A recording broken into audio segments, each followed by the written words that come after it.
Inilabas na ang NBA All-Star Voting First Fan Return. Ito po'y galing mismo sa mga fans, mga idol.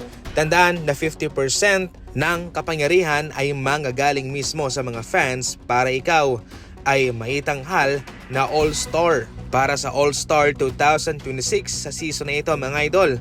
So far marami dito ang nagulat. Itong si Lebron ay nasa ika-9 na posisyon lamang na mayroong botong 500,000 fan votes. Samantalang si Stephen Curry naman ay nasa pangatlong posisyon na mayroong 1 million votes. Eto pa, mga idol, ang mga nauna kay LeBron James. Itong si Kevin Durant, Deni Avdija, Anthony Edwards, Wembanyama, Shai Gilgeous-Alexander, Nikola Jokic, Stephen Curry, Luka Doncic. Ito yung mga factors, mga idol, na siya nakaapekto dito kay Lebron kung bakit siya ay nakatanggap lamang ng ganyang karaming boto.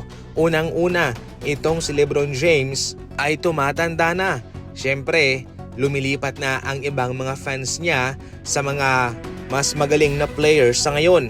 Siyempre, kung sino ang mas magaling, doon talaga sila boboto. Marami naman mga bagong pangalan sa ngayon na umuusbong sa season na ito. Halimbawa, itong si Deni Avdija ng Portland Trail Blazers. Magaling siya ngayon sa Portland Trail Blazers, mga idol. At ito ho'y nakaagaw ng maraming atensyon.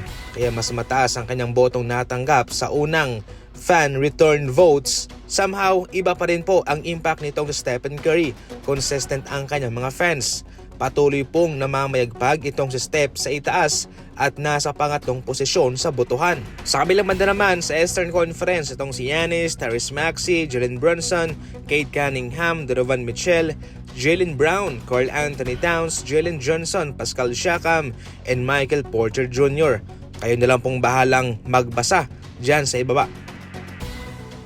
Sa ating huling balita naman, nabigo itong si Klay Thompson sa kanyang buzzer 3-pointer na siyang magpapatay sana sa labang ito, mga idol, na siyang magpapapunta sana sa kanila sa overtime. Nanalo ang Portland Trail Blazers dito 125-122. Nag-i-struggle si Cooper Flagg sa labang ito, mga idol, pero somehow ay hindi rin po may tatanggi na mayroon ding kalakasan itong Portland Trail Blazers sa ngayon. Para kay Klay Thompson, eto na, mga idol, ang mga rason kung bakit siya ay i-trade ng Dallas Mavericks. Pinagkakatiwalaan siya ng Dallas pero somehow ay hindi na nga ito umaayon sa kung ano ang kanilang gustong makitang resulta. Sa mga ganyang play ay wala ka talagang ibang papasahan.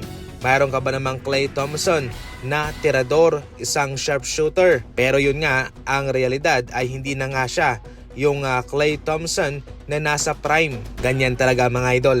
Patungkol naman dyan ay marami namang mga kupunan ang bukas na makuha siya, especially ang kanyang mother team na Golden State.